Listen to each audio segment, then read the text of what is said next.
Hello, BookTube. It's day 5 of NaNoWriMo, National Novel Writing Month, in which I hope we're all working on a novel. 1,667 words a day to reach 50,000 words by the end of the month. I wrote extra yesterday, anticipating that today would be a little bad for writing, and I was right, it was. I've been working on other kinds of writing all day and haven't been able to switch over to fiction, although I have beguiled the occasional moment by watching videos and by reading up on tutorials and whatnot on Twitter and on the NaNoWriMo website. I plan on getting a chunk of fiction writing done tonight. But while I was looking at those videos, and especially looking at the NaNoWriMo site, I had a thought that's occurred to me in previous years, and I wanted to share it as my NaNoWriMo pep talk today. There are two kinds of NaNoWriMo people. Actually, there's a third kind, too. There's a kind that insists on calling it NaNoWriMo, and I want to punch them square in the face. But apart from them, the less said about them, the better. There are two kinds of NaNoWriMo people. There are plotters and there are pantsers. Pantsers is short for seat of the pants, and they are the people who simply write every day. They don't do any planning. They don't do any plotting. They just open up a screen and start typing in order to make their word count every day.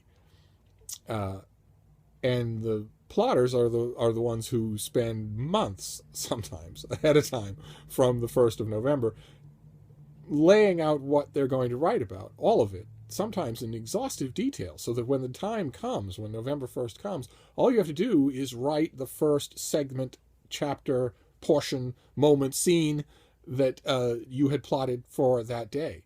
I know some NaNoWriMo people who there's no wiggle room left at all. They know what they want to do, and they just go about and do it. They don't have to come up with anything new in the course of the month. I think that most NaNoWriMo people probably fall in between those two extremes. They have a basic outline, but they're perfectly willing to let inspiration strike. And in that's one of the many ways in which NaNoWriMo people, the majority of NaNoWriMo people, are actually echoing the mind frame of professional published novelists who also always work that way. I've known many novelists in my life. I've also read accounts, memoirs and whatnot of many, many more writers in my life. And most of them also fall in between those two extremes. There are some who were pantsers before the term existed, before NaNoWriMo existed, and they invariably produce garbage. And then it goes on to sell, and people go on to read Bukowski. Did I mention a name? Oh. And then there's the other extreme, occasional novelists who plot every last little detail to the tiniest split infinitive, and who will say, my characters don't cross the street unless I tell them to. and then they go on to write the novels of Muriel Spark. Oh, did I mention the name? But most of them fall in between. They roughly know what they want to do, but if something takes off in the course of writing, they're open to it. They'll ride it like a wave. They'll ride it for what it's worth. I think that has perils. Myself, I lean towards the far end of the scale, the Spark end of the scale. I think that leaving things open and to following where they lead has perils. Just like riding a wave has perils, if any of you have seen on YouTube, have gone viral, naturally from Australia, the home of Jack the Bibliophile and a whole bunch of people who don't care about sharing the ocean with man-eating sharks.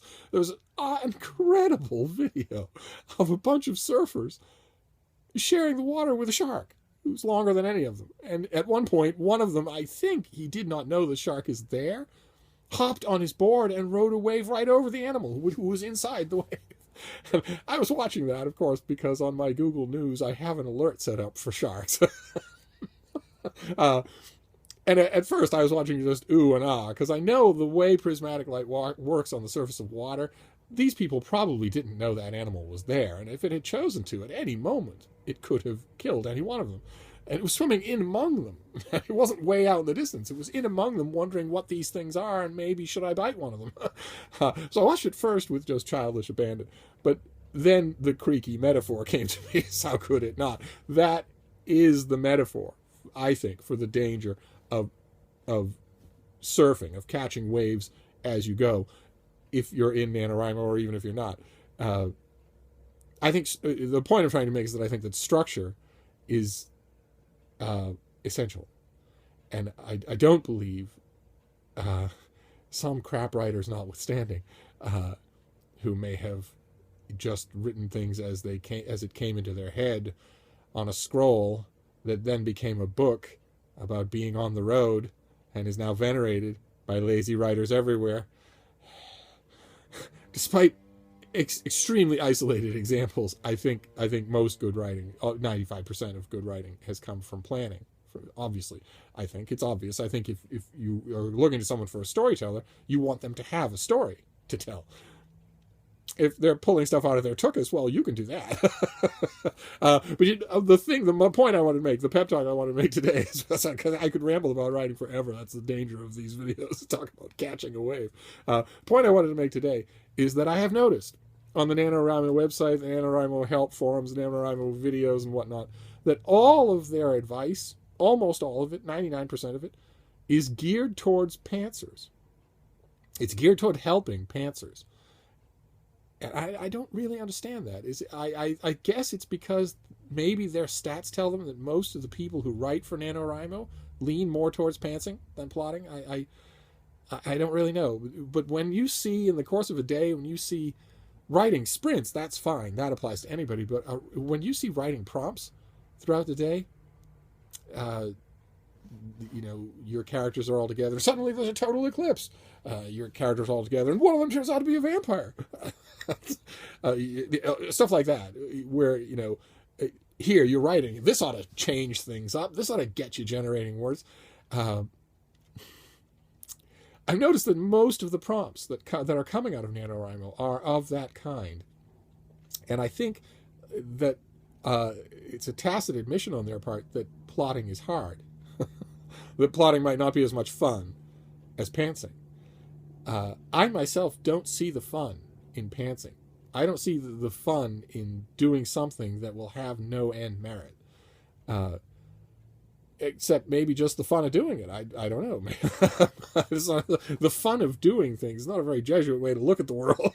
Anyway, I wanted to say just a moment. I want to make this a quick video. I wanted to say just a moment about how plotting is not as intimidating as it seems. It isn't even necessary to do in exhaustive detail ahead of time. What you need to do, and it's the work of a moment to do, you can think it up in the shower, is have a general framework of what you want to happen. Just in the most basic terms, a character changes why. It's just as simple as that. Who is the character? What is the change? And why? A character changes why. There you go. That's a plot. You think up your character, plug that in. You think up the change, plug that in. You think up the why, and you plug that in. That's still very, very general. Farm boy becomes a rebel because of daddy issues. There you go. That's Star Wars. But look at how much else is in Star Wars. So you think of just the basic arc of a character changes why. You can do that in 2 minutes. That's not hard to do. And then you're a plotter. And then what follows after that on your daily writing, your 1,667 words, is still plotting, but there's no reason to be intimidated by the larger plot when you're writing the smaller things, because every scene is a little plot. Every time you move the character anywhere, you're plotting something. Better to know what you're going to do than not. But you can know what you're going to do in the short term for that character without reference to the larger term. The larger term you can work out on your own in successive showers. but I worry that some people are, plotters especially, and maybe even first-time plotters, are intimidating themselves by thinking, well, how is this going to fit in the grand scheme of things? You shouldn't think that way. if you have, like, for instance, I have a character who has just left a conspiracy theorist conference. Didn't go well. And he met a couple of people who are going to be very important to him in later life. And in my general plot, I know what happens next. The next thing I want to do in the story is introduce the reader to his world. Now that I've introduced him to his preoccupation, I want to take him back into it, follow him back into his world, and introduce the reader to that world. I don't want too much longer to go on in the story before they know his setting, his people, his parents, his job, that sort of thing. So in the scene that I'll write today, that I know that's what I want to happen. In a modular way, I know where I'm progressing. So the choice today will be, do I want to bring the reader directly into that world? In other words, move him directly into that world and then start talking about it? Or do I want to literally move him into that world? Do I want to put him back on the bus that got him to the conference and describe him going back home? I have those two choices. But that's not pantsing. That one of those two things has to happen. And I just have to decide which one. Could even write both, right? Writing both still counts towards your word count, even though you're obviously going to discard one of those versions. So, and that would only be possible. That would only work if I already knew the larger framework of the plot. I don't have to fill in every little detail. I know some people who do, but you don't have to. So I wanted to offer that as a pep talk today, that if you're a little intimidated by the larger plot of your work, don't be. NaNoWriMo isn't imposing any of these limitations on you, so don't impose them on yourself. Don't harm your own efforts. For instance, there's no rule in NaNoWriMo that says you have to finish your story when you finish your 50,000 words. They could be 4 scenes in out of 400 if you want. There's no rule about that. As long as you know the larger framework, you can move the story ahead as fast or as slow as you want. I myself have a bit of the type of the personality where I absolutely am going to type the words "the end" on the last day of November. I am going to orchestrate this and bring it home perfectly. I have done that for years. I'm going to continue to do that. I'm going to bring this to the end with a complete story by then. And then if I want to go back and expand it, I can. But you don't have to do that. All you have to do, this is sort of a theme, I mentioned this yesterday, all you have to do is worry about this scene. So that's as far as plotting needs to worry you. But anyway, that was my pep talk for today. A little bit about plot. I've got a little bit about plot to talk about tomorrow as well. But I'll see you again. I'll wrap it up for now, and I'll see you tomorrow. Thank you, BookTube.